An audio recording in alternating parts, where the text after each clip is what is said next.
عجیب ترین چوری کا واقعہ۔ ایک نہایت شاطر اور ماہر چور نے چوری کی خاطر مہنگا لباس زیب تن کر کے معزز اور محترم دکھائی دینے والے شیخ جیسا حلیہ بنایا اور صرافہ بازار میں سنار کی ایک دکان کے اندر چلا گیا۔ سنار نے جب اپنی دکان میں وضع قطع سے نہایت ہی رئیس اور محترم دکھائی دینے والے شیخ کو دیکھا جس کا نورانی چہرہ چمک رہا تھا، تو سنار کو ایسا لگا جیسے اس کی دکان کے باغ جاگ اٹھے ہوں۔ اسے پہلی بار اپنی چھوٹی سی دکان کی عزت و وقار میں اضافے کا احساس ہوا۔ سنار نے آگے بڑھ کر شیخ کا استقبال کیا۔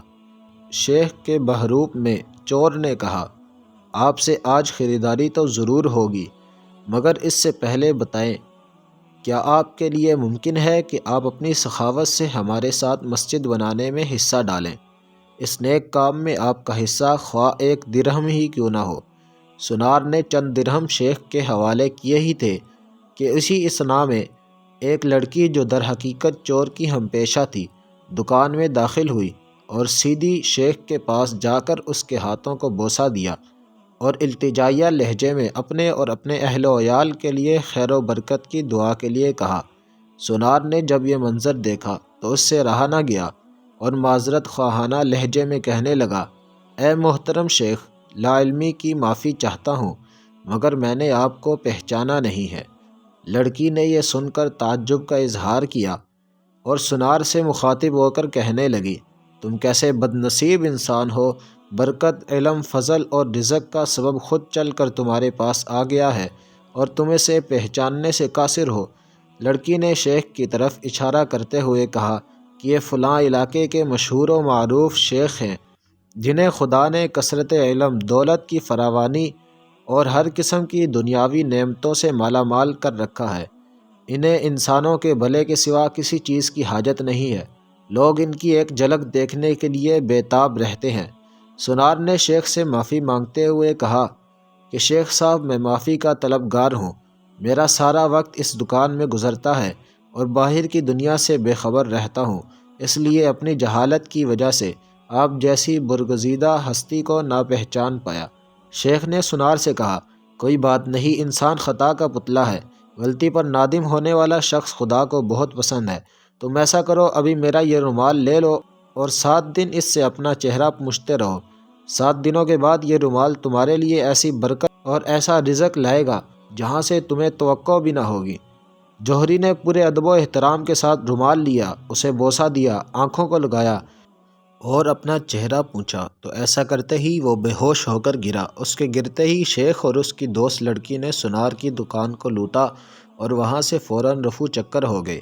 اس واقعے کو جب 4 سال گزر گئے اور سنار رو دھو کر اپنا نقصان بھول چکا تھا تو 4 سال کے بعد پولیس کی وردی میں ملبوس 2 اہلکار سنار کی دکان پر آئے۔ ان کے ساتھ وہی چور شیخ تھا جس کو ہتکڑیاں لگی ہوئی تھی۔ سنار اسے دیکھتے ہی پہچان گیا۔ ایک پولیس والا سنار کے پاس آ کر پوچھنے لگا، کیا آپ اس چور کو جانتے ہیں؟ کیونکہ آپ کی گواہی سے ہی قاضی اسے سزا سنا سکتا ہے۔ سنار نے کہا، کیوں نہیں، اس نے فلاں فلاں طریقہ واردات سے مجھے بے ہوش کر کے میری دکان لوٹ لی تھی۔ پولیس والا شیخ کے پاس گیا اور اس کی ہتکڑی کو کھولتے ہوئے کہنے لگا، تم نے جس طرح دکان لوٹنے کا جرم کیا تھا ٹھیک اسی طرح وہ ساری کارروائی دہراؤ تاکہ ہم طریقہ واردات کو لکھ کر گواہ سمیت قاضی کے سامنے پیش کر کے تم پر فرد جرم عائد کروا سکیں۔ شیخ نے بتایا کہ میں اس طرح داخل ہوا اور یہ کہا اور میری مددگار لڑکی آئی، اس نے فلاں فلاں بات کی، پھر میں نے رومال نکال کر دکاندار کو دیا۔ پولیس والے نے جیب سے ایک رومال نکال کر شیخ کو تھمایا۔ شیخ نے سنار کے پاس جا کر اسی طریقے سے اسے رومال پیش کیا تو پولیس والا سنار سے کہنے لگا، جناب آپ بالکل ٹھیک اسی طریقے سے رومال کو چہرے پر پھیریں جیسے اس دن پھیرا تھا۔ سنار نے ایسا ہی کیا اور وہ پھر سے بے ہوش ہو گیا۔ شیخ نے اپنے دوستوں کی مدد سے دوبارہ دکان لوٹ لی جنہوں نے پولیس والوں کا بھیس بدل رکھا تھا۔ آج ہمارے ملک کا بالکل یہی حال ہے۔ ہر 4 سال بعد چور بھیس بدل کر ہمارے پاس آتا ہے اور چکنی چپڑی باتوں سے ملک اور عوام کا سامان لوٹ کر پتلی گلی سے نکل لیتا ہے۔ ہر دفعہ ایک نیا منظر، نیا لباس، نیا بحروپ، نئی شکل اور نیا حربہ جس سے عوام دھوکہ کھا کر اعتبار کرتی ہے۔ اور آخر میں محافظوں سمیت نکلتا ہے تو وہی چور۔